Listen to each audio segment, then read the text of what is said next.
La reunión de hoy,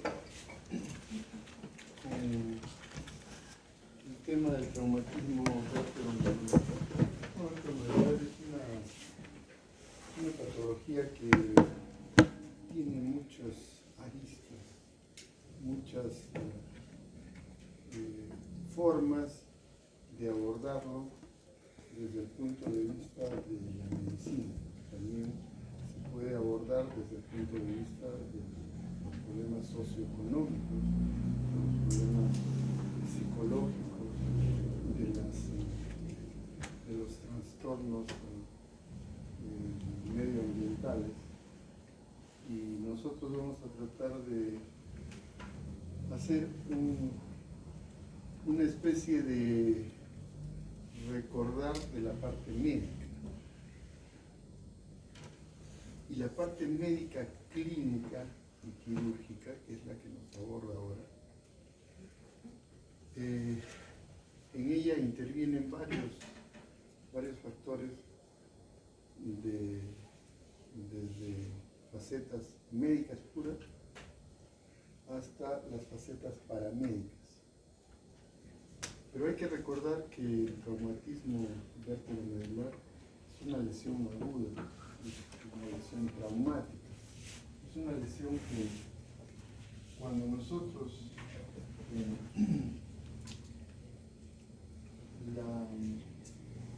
la recogemos como manifestación de una lesión por accidente, de tránsito, por caída o por alguna otra causa, herida de bala, por golpes, por agresiones, muchas veces la recibimos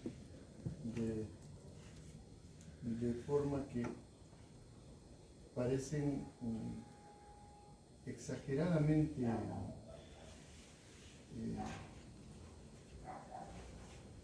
expresivas, como por ejemplo esta lesión, que es una lesión que abarca múltiples facetas de la medicina. Una de ellas es la neurológica, que es uno de los factores más importantes, la traumática con traumatología y ortopedia por fracturas múltiples, la neumológica por lesiones traumáticas pulmonares, renales, lesiones traumáticas renales. Incluso puede haber lesiones por el impacto mismo y la gravedad de la lesión aguda. Puede haber lesiones en el pericardio y producir una compresión del músculo cardíaco y producir un paro cardíaco y la muerte. Debemos recordar que, siendo una lesión traumática, puede producir discapacidades severas hasta la muerte. Y entonces lo más importante de esta reunión es recordar que lo que tenemos que hacer es diagnosticarla rápidamente. Es decir, si nosotros actuamos rápido, podemos limitar las secuelas y probablemente los daños definitivos que se producen tanto en la columna vertebral como en el contenido de esta columna vertebral dentro del conducto raquídeo, que es la médula y las raíces nerviosas. Entonces nos vamos a centrar en el traumatismo vértebro-medular, buscando primero que las lesiones sean diagnosticadas lo más rápido posible. Segundo, que el paciente llegue al hospital en condiciones que puedan ser reversibles. Y por último, la rehabilitación, en la que también intervienen otras estructuras médicas que son relacionadas con los paramédicos. siempre las causas más frecuentes de los accidentes de tránsito son causados por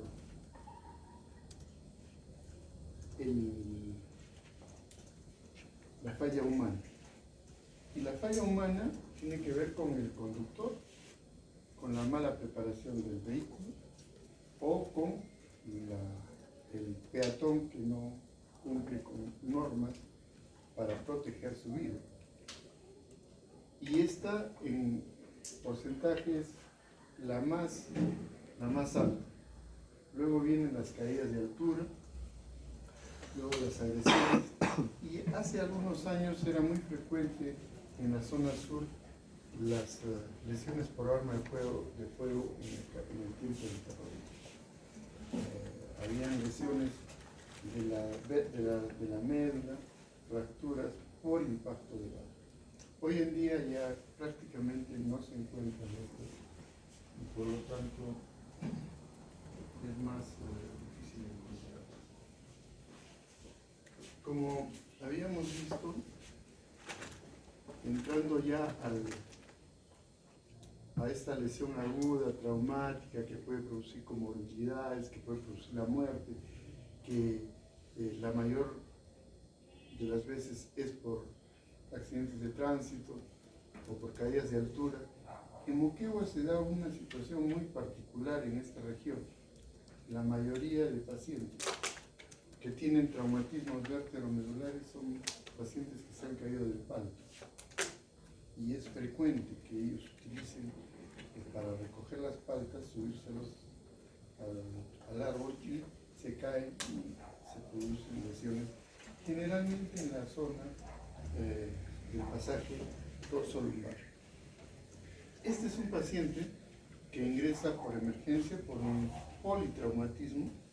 Es un paciente que tuvo un accidente de tránsito y como ustedes pueden ver solamente, y eso es lo que yo siempre les trato de transmitir, que tienen que ver y oír. Y dentro de lo del ver hay que también mirar. Y cuando uno mira a un paciente así, va a encontrar que existe estas lesiones que ya nos están diciendo a primera impresión qué es lo que está sucediendo. Esto es ojos de mapache, ¿sí? Y traduce una fractura de base de cráneo. Y por lo tanto este paciente es muy probable que tenga una lesión traumática intracraneal, pero cuando tienen un paciente con un problema que a la vista se puede observar qué es lo que podría tener, primero tienen que evaluar conciencia. Y es lo mismo que les repito siempre en las prácticas. La conciencia tiene dos componentes: el ciclo vigilia-sueño a nivel del despertar y el contenido de la conciencia. Y si este paciente tiene compromiso de conciencia en cualquiera de las dos componentes, lo primero que debemos pensar es de que hay una lesión en el encéfalo. Pero también, y eso sí es mandatorio, un paciente inconsciente no te va a decir me duele el cuello, no te va a decir me duele la espalda, en la región dorsal. Debemos asumir que este paciente debe tener una lesión vértebro-medular, así no la tenga. Y para eso, al asumir que estos pacientes politraumatizados con compromiso de conciencia que no se van a quejar tienen per se una lesión vértebro-medular, nosotros vamos a actuar cuidando la posición, el traslado y el tratamiento, buscando confirmar o descartar esta lesión vértebro-medular. Entonces, cuando nosotros tenemos un paciente politraumatizado, o un paciente que ha sufrido un accidente de tránsito, o un paciente que ha tenido una caída de altura por escaleras, caída libre, ha tenido alguna agresión y está con compromiso de conciencia, asumamos en forma casi segura que tiene una lesión vértebro-medular. ¿En dónde? Hay que buscar. Y para eso debemos recordar que Las lesiones vértebro-medulares pueden ser cervicales, pueden ser dorsales, pueden ser lumbares. Y cuando vemos esto en nuestro concepto de dónde podrían estar las lesiones vértebro-medulares, recordemos que las lesiones vértebro-medulares cervicales pueden ser de dos tipos: las cervicales altas y las cervicales bajas. Cervical alta, C0, C1 y C2. Cervicales bajas, C3, C4, C5, C6, C7. Entonces, ¿por qué desde el punto de vista académico se busca tener estas dos diferentes zonas de evaluación? Porque la cervical superior, C0, C1 y C2, hace que nuestra cabecita, o sea, podamos realizar movimientos de rotación. Esto hace C0, C1 y C2. Pero la C0, C1 y C2 dice no. Y entonces los mecanismos de producción son de rotación. Y vamos a encontrar fracturas donde se rompe el arco posterior de C1 o la apófisis odontoide, o cuando uno le llaman la fractura del ahorcado, que luego la vamos a ver allá, la fractura de Harman, se produce una lesión en C2. Y es por el mecanismo de rotación de este movimiento. En cambio, los mecanismos de producción de las lesiones vértebro-medulares a nivel inferior son por flexo extensión fundamentalmente. Entonces, y al hacer flexo extensión, vamos a ver en la siguiente diapositiva que al hacer la flexión podemos hacer este movimiento y por lo tanto se va a luxar la vértebra superior sobre la inferior y puede apretar la media.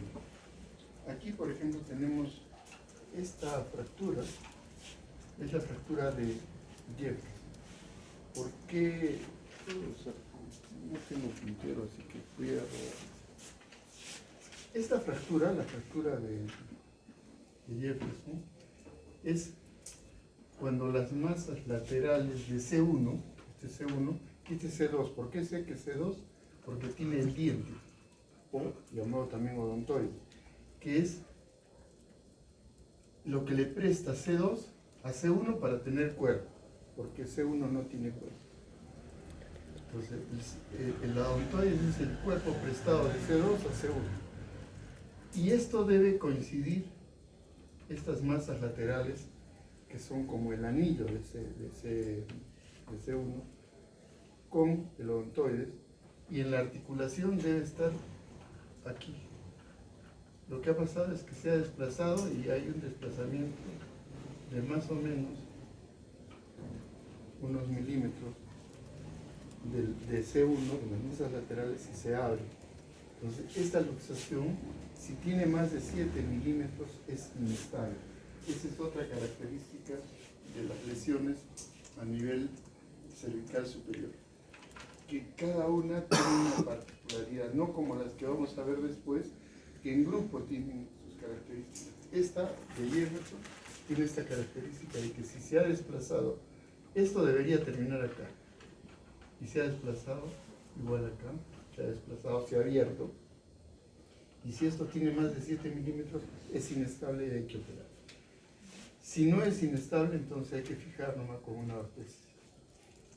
La otra es una ruptura de C1 también, del arco posterior de C1, aquí. Y al estar roto, lo que ha hecho es más bien ampliar el canal, porque se ha estallado para atrás. Y eso es bueno porque generalmente estas no tienen daño medular.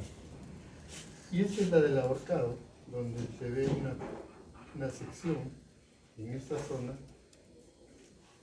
por el movimiento de rotación intensa y la gravedad del peso del cuerpo.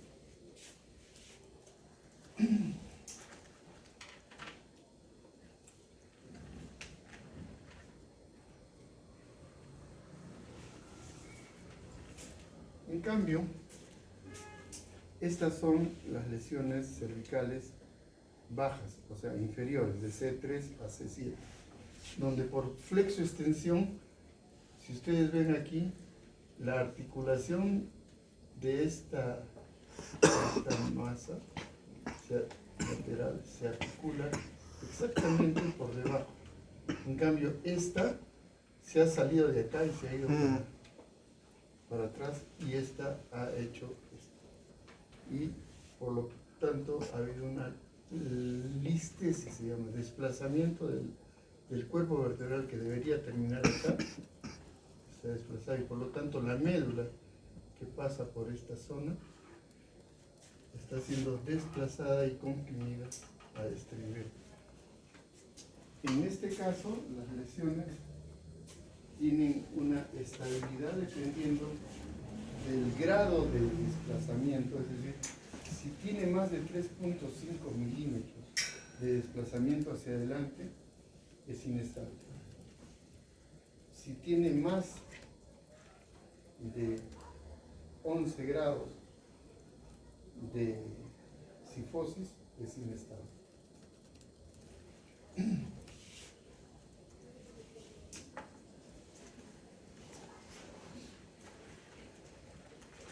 Como recordamos, por ejemplo, esta tiene definitivamente aquí hay más de 3.5 milímetros. O sea, prácticamente se ha separado del cuerpo vertebral. Y el ángulo que forma esta y esta es más de 11 grados, es aproximadamente 20 grados.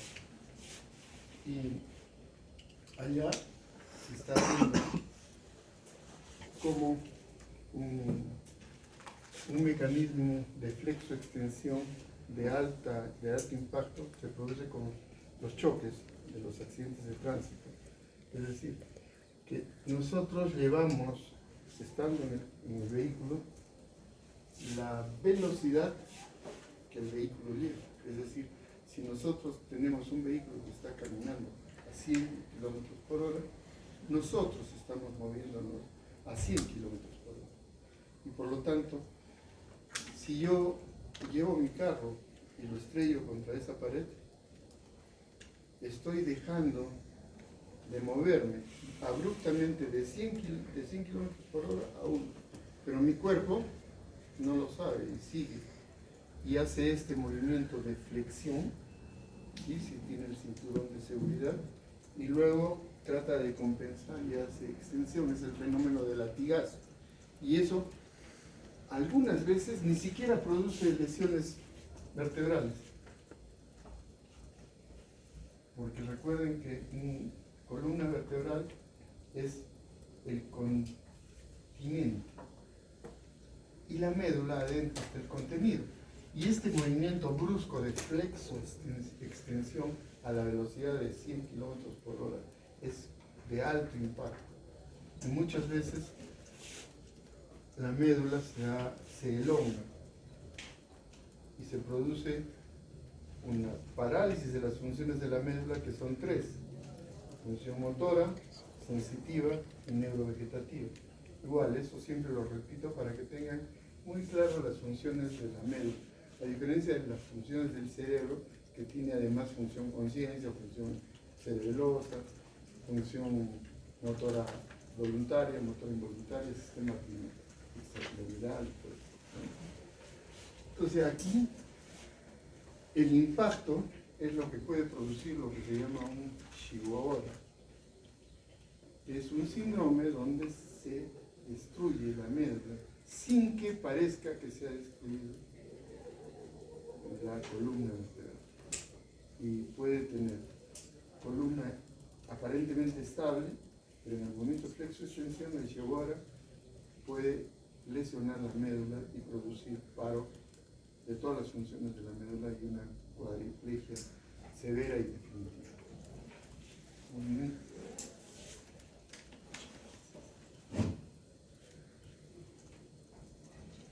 Eso con respecto a la región cervical.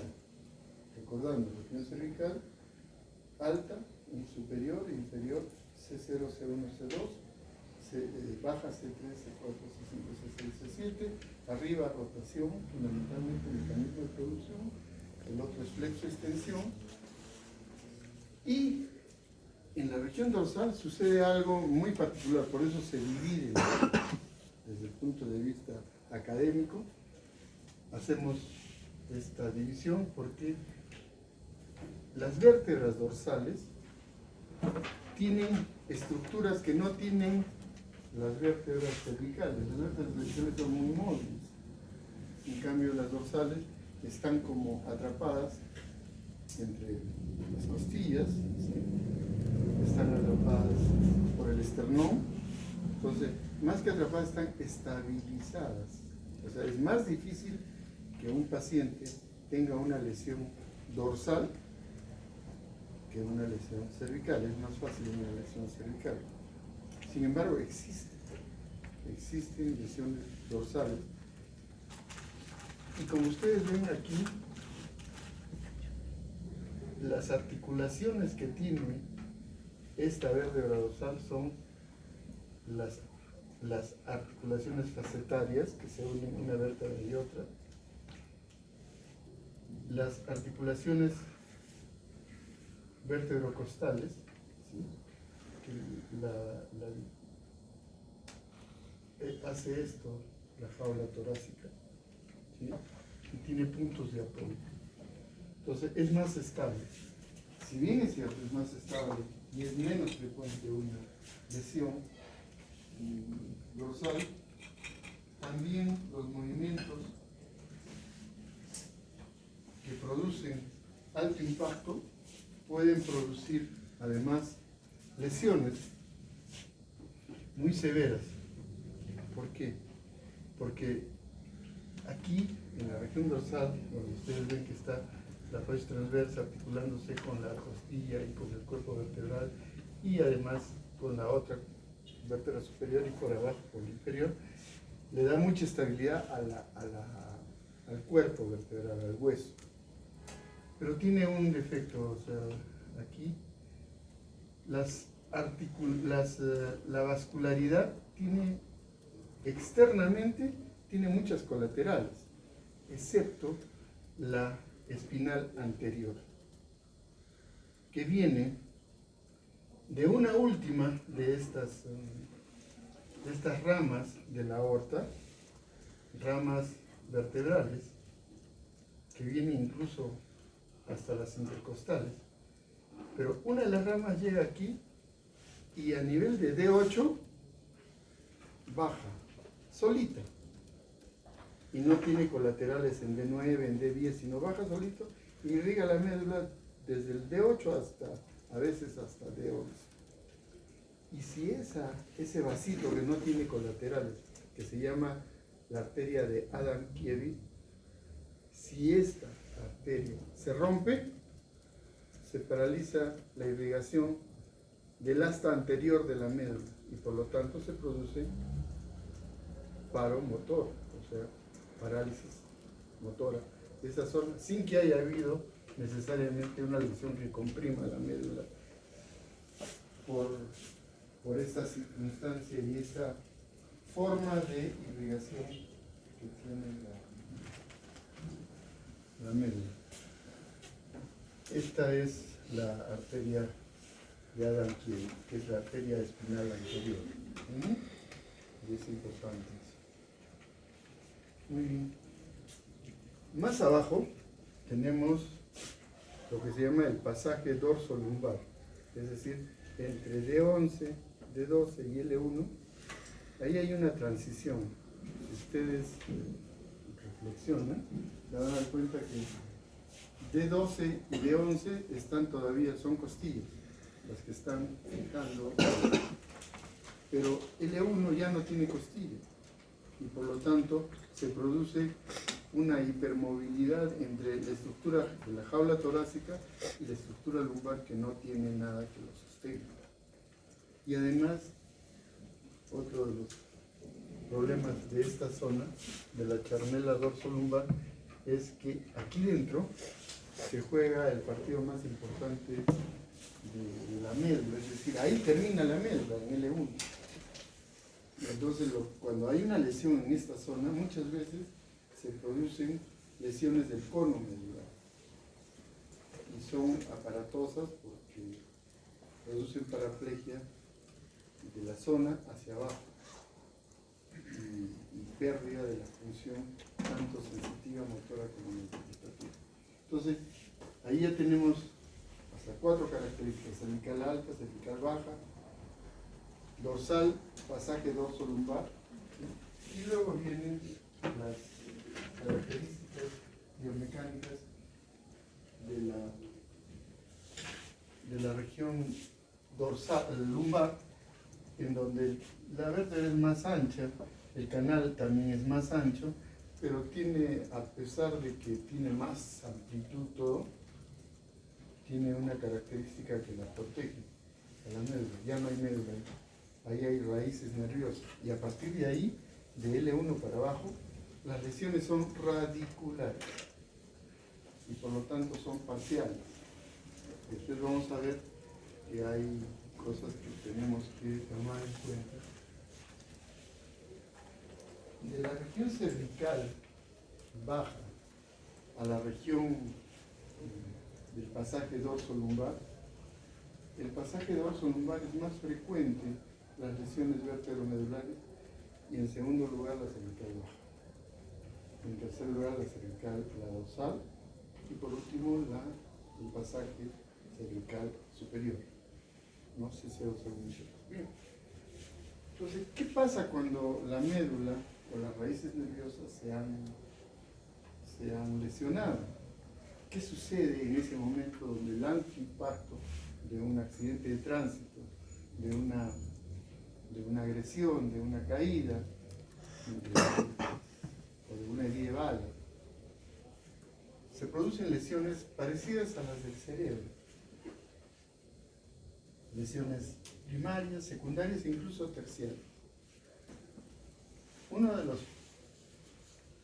primeras alteraciones que se producen, si hay una lesión directa sobre una zona de la médula, puede producirse una muerte de las estructuras celulares, porque acuérdense que ahí en la médula se produce la sinapsis en la función motora de la primera neurona con la segunda neurona motora, y se produce lo que se llama una parálisis motora mixta, es decir, tiene componentes de lesión de primera neurona como componentes de segunda neurona motora, y hace 2 síndromes: el síndrome deficitario motor de primera neurona y el síndrome deficitario motor de segunda neurona.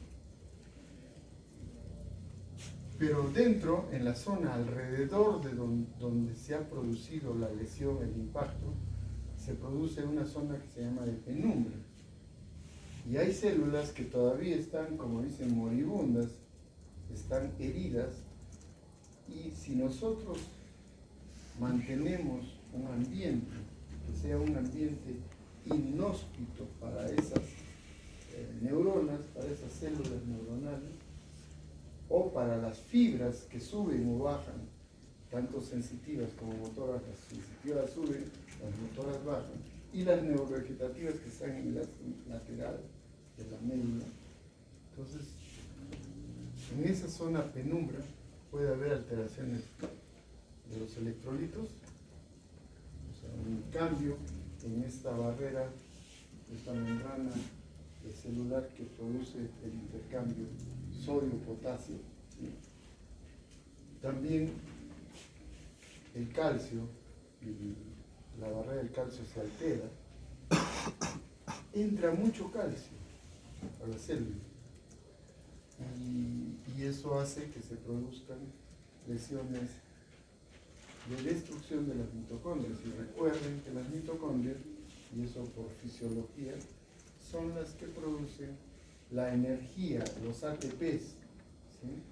Y si nosotros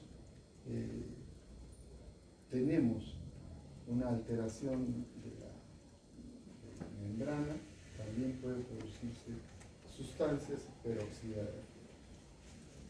peróxidos que pueden producir más destrucción de la membrana, los radicales libres y todas esas cosas, con lo que las reservas energéticas de las células se van apagando, se van gastando rápidamente, porque la mitocondria no forma ATP, no forma energía, y por lo tanto tenemos que trabajar rápidamente. Y además estas alteraciones neurológicas que ya hemos visto, que pueden ser en la zona de destrucción, allí hay muerte, pero en la zona de penumbra puede haber todavía zonas donde se producen pequeñas microhemorragias que luego producen trastornos hidroelectrolíticos que además van a producir una reparación de tipo cicatrizal, una gliosis, y por lo tanto, si nosotros evitamos que se llegue hasta la gliosis, podemos lograr recuperar esa zona de penumbra. Y las lesiones secundarias debido a todo esto es el edema por trastorno del sodio y el calcio, la falta de irrigación porque muchos vasos se van a destruir, las alteraciones del calcio, y aparecen todo lo que es radicales libres. Y luego la médula va a tratar de buscar controlar la acción inflamatoria, mandando hacia la zona muchos leucocitos, macrófagos, que son los que producen la reparación. Primero hacen de baja policía, comienzan a retirar todos los escombros que ya no tienen vida, y luego producir la cicatrización.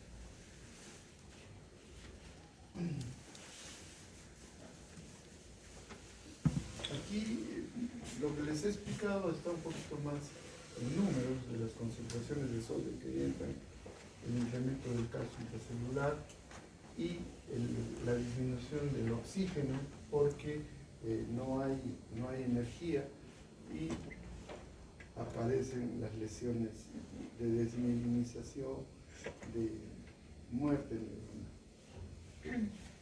Esto es muy parecido a lo que sucede también en el cerebro.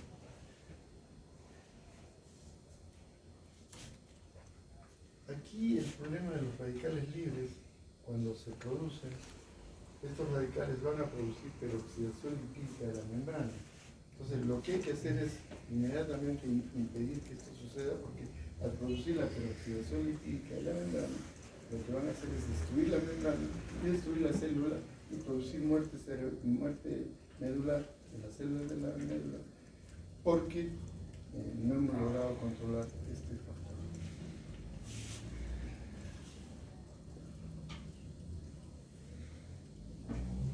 Todas estas cascadas excitatorias de los aminoácidos, glutamato, pasifikato, todo eso, no tienen actualmente una forma de neutralizarse. Lo que hay que hacer es, en las células que están vivas, evitar el edema, usar corticoides para estabilizar membrana, usar bloqueadores de calcio muchas veces para evitar que el calcio entre y que los canales de calcio se cierren para que no se aumente la lesión. Pero todo eso que es fisiopatología y que ustedes ya deben conocerlo, tiene un correlato clínico, es decir, ¿qué es lo que vemos con el paciente cuando llega? Tenemos que buscar lesiones de los músculos y del esqueleto y lesiones neurológicas. Si hay un problema neurológico,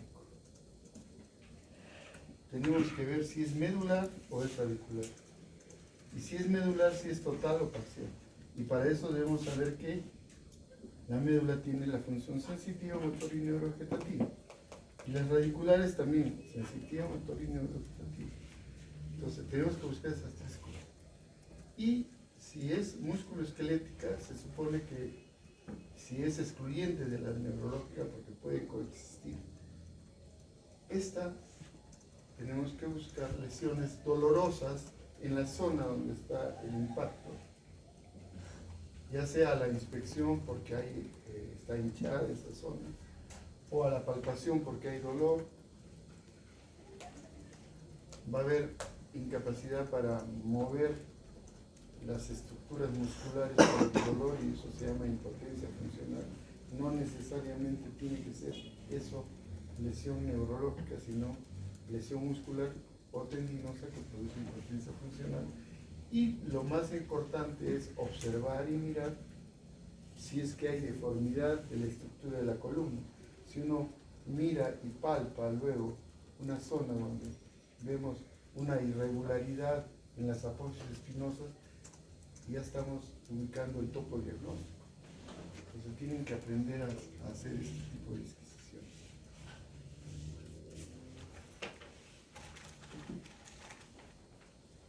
¿Cómo valoramos la función de los pacientes, la función neurológica? Podemos usar muchas escalas, pero la más importante y es la más fácil de conocer es la escala de Frankel. Esta escala va desde la A hasta la E. La E, o sea, de Frankel E, es cuando el paciente neurológicamente está intacto. No tiene lesión motora, no tiene lesión sensitiva, no tiene lesión neurológica.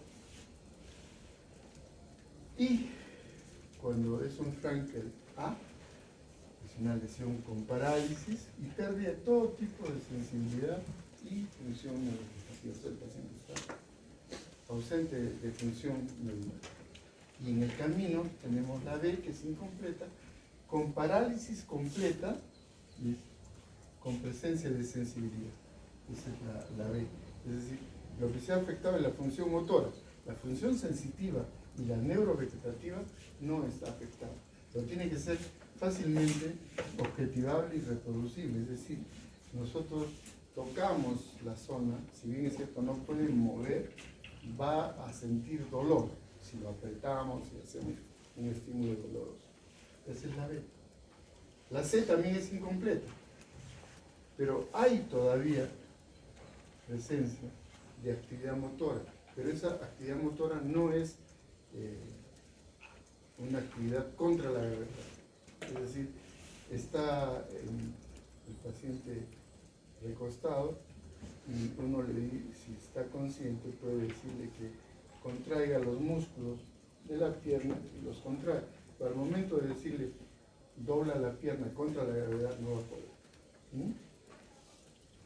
Y la otra es la D, que también hay disminución de la fuerza, pero puede ser objetivable contra la gravedad y permite pequeñas acciones, por ejemplo, dobla un poquito la rodilla. Si nosotros tenemos esta escala, podemos definir la gravedad y la posibilidad de la secuela del paciente. Entonces, a nivel de columna vertebral, nosotros vamos a tener que definir si esta columna es capaz de mantener la función para la cual está hecha, es decir, ayudar a que nosotros tengamos la posición erguida y seamos capaces de desplazarnos, ¿no? Y poder soportar la carga de nosotros. Y eso se llama estabilidad. O sea, si nosotros, así como ustedes pueden pararse, agacharse, moverse, significa que tienen una columna estable. Pero si ustedes en algún momento tienen la incapacidad de realizar esa función, estamos bajo el criterio de inestabilidad. Dice, la inestabilidad clínica es la pérdida de la capacidad de la columna vertebral que bajo cargas fisiológicas normales, ¿no?, pueda conservar las relaciones de movilidad y de intercambio entre la función medular y las raíces. Y lo que hay que definir también es si hay o no deformidad, y eso también puede ser causa de inestabilidad de la columna vertebral. Ahora, estos son puntajes que nos permiten ver si es que una columna es estable o es inestable. Y como habíamos conversado, una columna cervical baja es estable cuando la listesis, el desplazamiento es menor de 3.5 aún, y el ángulo de lordosis es menor de 11. Si es mayor de 11 ya es inestable. Pero además hay algunos criterios, y estos criterios están relacionados con esto. La columna cervical la dividimos, cada vértebra la dividimos en dos. El pilar anterior y el pilar posterior. El pilar anterior, y eso es para que recuerden, está entre el ligamento longitudinal anterior y el ligamento longitudinal posterior. Este es el componente anterior de una vértebra. Y el componente posterior está entre el ligamento longitudinal posterior y los ligamentos supraespinosos. Y si nosotros tenemos un paciente que los elementos anteriores han sido destruidos, es decir, de aquí para aquí hay un aplastamiento, nosotros podemos darle 2 puntos, que son el puntaje que necesitamos para saber si es estable o inestable. Igual, si hay elementos posteriores también destruidos o lesionados, 2 puntos más. Si hay prueba de estiramiento positiva, es decir, si nosotros hacemos tracción, estamos hablando de la cervical, haciendo tracción de la cabeza, y nosotros logramos que se mueva, o sea, que esa listesis pueda moverse, entonces le damos 2 puntos más. Y solamente con estas 3 cosas ya tenemos más de 5 puntos, porque dice que es inestable cuando tenga 5 puntos. Solo con eso. Ahora, si nosotros solamente tenemos 2 puntos acá y los otros no los tenemos que buscar una radiografía para ver si hay el desplazamiento de más de 3.5, le damos 2 puntos más.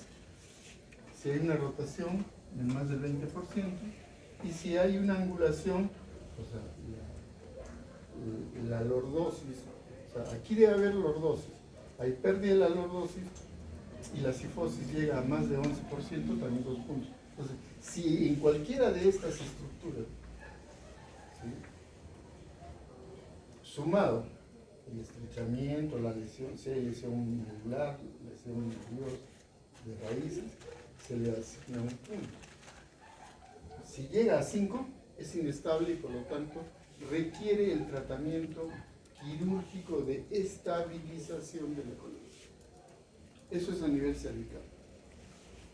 Igual hay para el pasaje vascular y aquí, por ejemplo, como ustedes pueden ver, la listesis, esto tiene que ser más de 3.5 salud. Y después vamos a ver un esquema donde la angulación tiene que ser mayor de 11, esta tiene 20. ¿Recuerdan la primera que les mostré? Tiene 20, es inestable. Entonces tiene puntajes que si suman 5 son inestables y hay que estabilizar. Esto es la prueba de estiramiento o de estrés, que muchas veces la usamos usando un compás que se llama el compás de Cransfield o Cransfield, que consiste en taladrar la cortical externa del hueso craneal y se le pone un compás con unas puntas y se estira con peso a través de un arnés con peso en la región cervical. Entonces, esto que está así puede ser que lo podamos alinear. Y si lo alineamos, ya le estamos dando también un puntaje porque está positivo la manipulación que hemos hecho, más las lesiones llegan a 5, y entonces ya sabemos que allí tenemos que poner un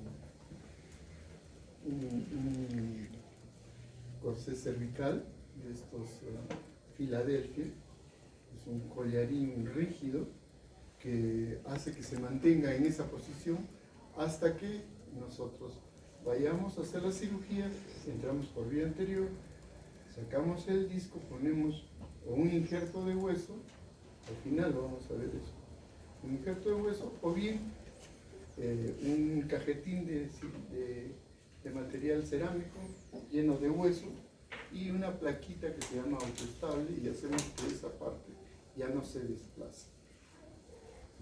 Entonces, esa es la prueba de tracción cervical.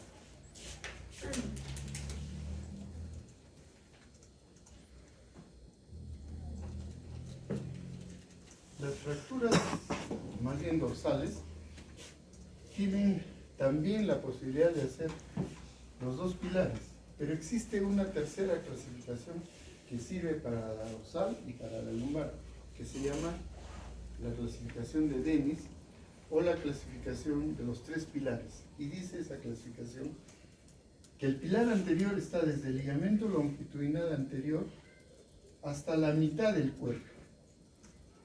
El pilar medio desde la mitad del cuerpo al ligamento longitudinal posterior y el pilar posterior del ligamento longitudinal posterior al supraespinoso.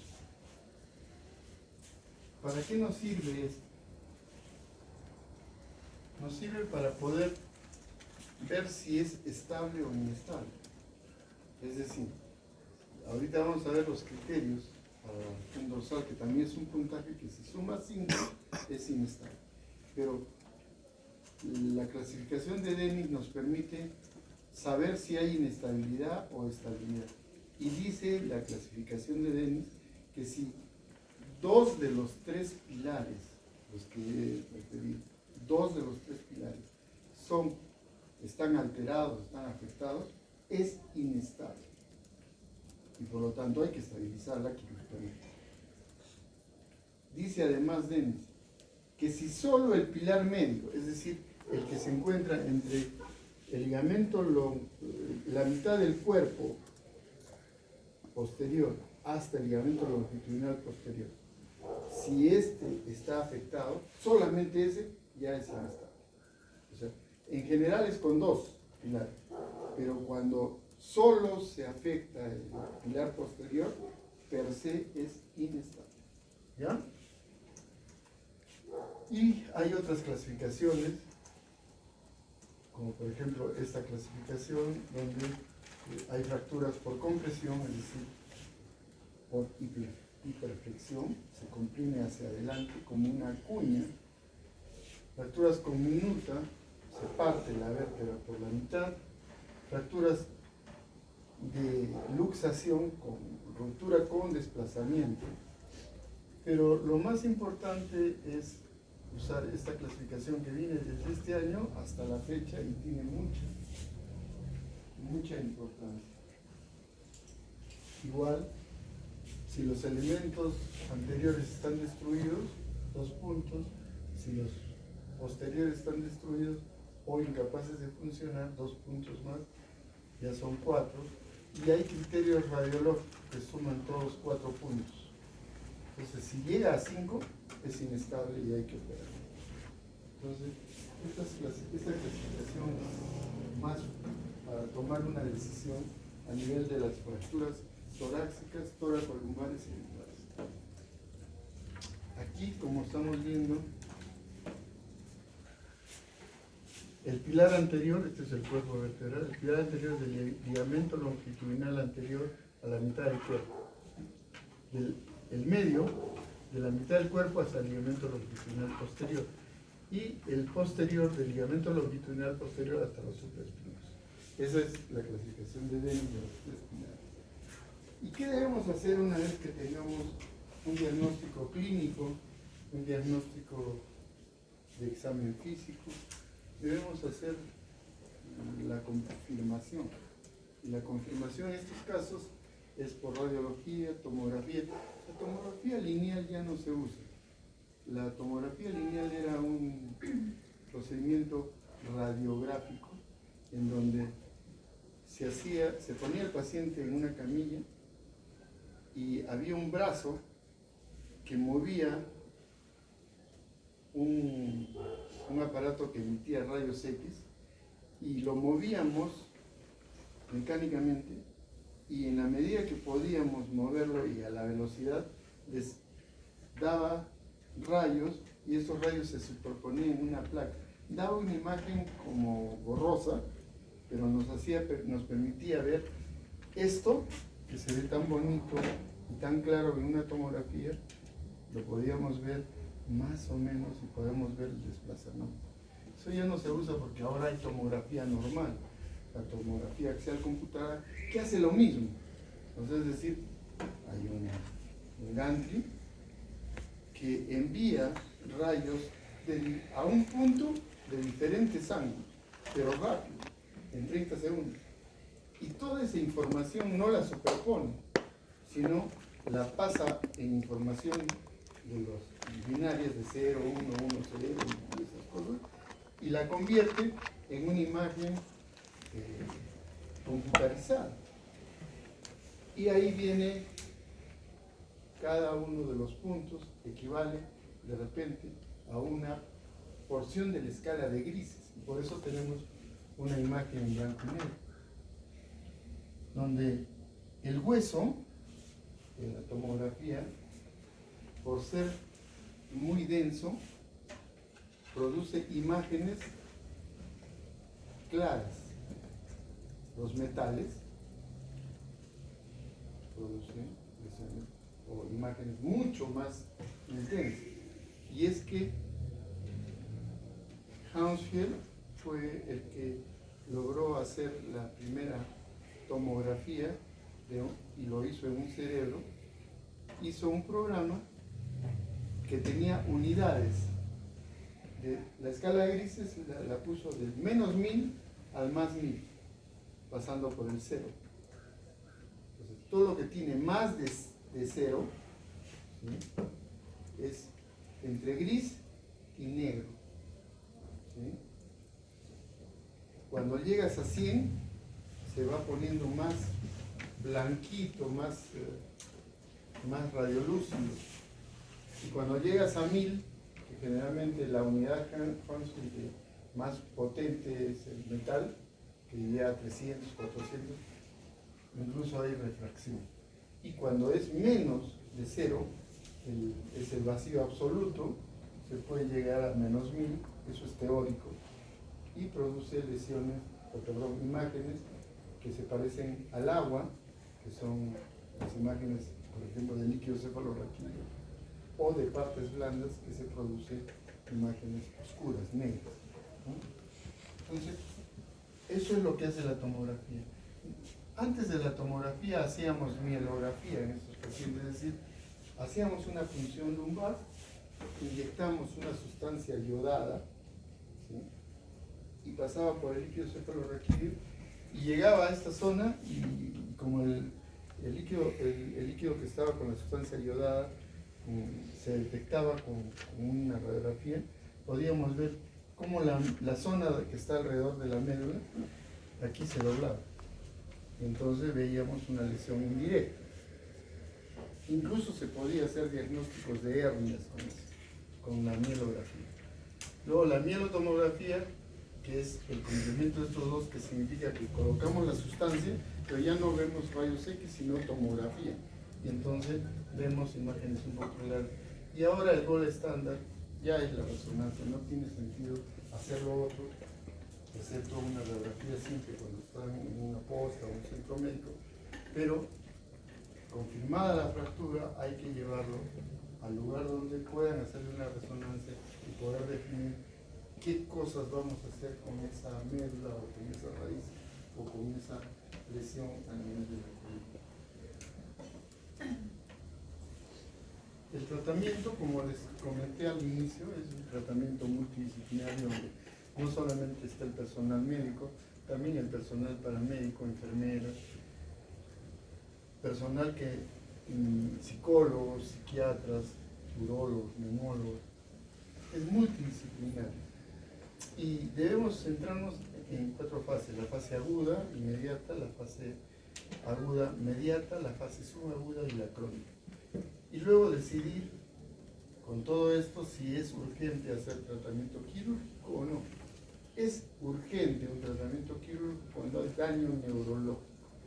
Cuando no hay daño neurológico y solamente es fractura, es daño músculo-esquelético, es un tratamiento que puede estar diferido y puede prepararse en las mejores condiciones.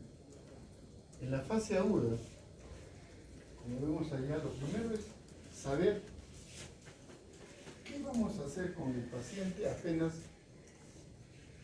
sucedido el traumatismo. Es decir, en una carretera, en una casa que se haya caído las escaleras, que haya caído de altura. Lo primero que hay que hacer es estabilizarlo al paciente. Y para estabilizarlo al paciente debemos inmovilizarlo. Ver si está sangrando o no.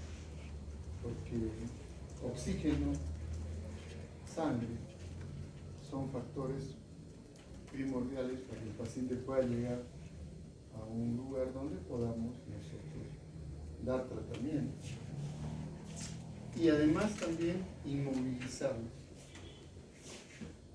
y trasladarlo rápida y adecuadamente a un lugar donde nosotros podamos solucionar el problema. Es decir, no vale que estamos en La Joya y hayamos diagnosticado in situ una lesión vértebromedular y lo llevemos a la posta.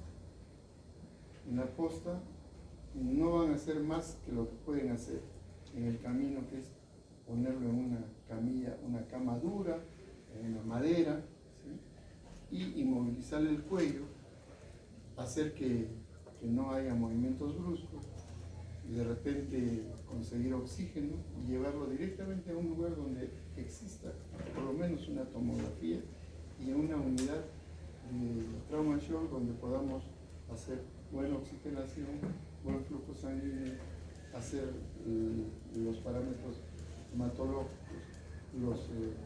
los parámetros bioquímicos que nos van a permitir saber en qué condiciones está. Y después viene ya la fase de la primera semana, donde con los cuidados de enfermería, terapia y evitar la formación de escaras vamos a decidir la cirugía. Y para eso el paciente tiene que evitarse en esa semana que haya una trombosis. Y por lo tanto,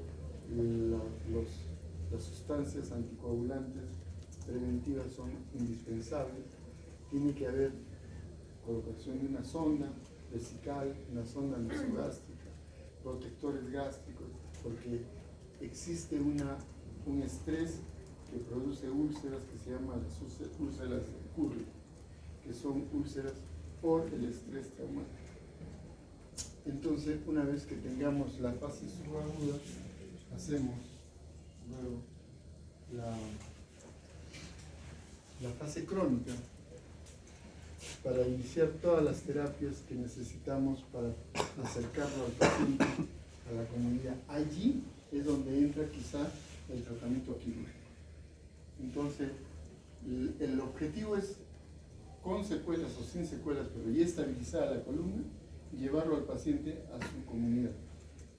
Y para eso hay que recorrer un buen trecho, porque muchas veces los pacientes, por su realidad, son abandonados en el hospital. Nadie quiere sacarlos porque no se mueven, no mueven las piernas, no pueden respirar, están con traqueostomía. Pero lo que tenemos que hacer es estabilizar al paciente desde el punto de vista quirúrgico, desde el punto de vista clínico, y acercarlo a la comunidad. Y por último,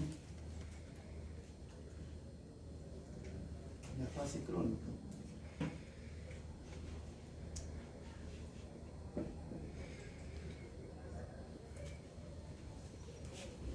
Donde que ver que su terapista ocupacional evalúe las posibilidades que tenga para reincorporarse a su actividad diaria. Muchas veces en el Perú no se puede solucionar eso. Este es el tratamiento, el objetivo del tratamiento de la cirugía, en este caso cirugía cervical. La listesis, lo que se hace es, se saca el disco, se coloca un case, se pone una placa autoestable mediante un abordaje anterior a través del cuello y se logra la estabilización y el alineamiento. Bueno, eso es todo. ¿Tienen alguna pregunta?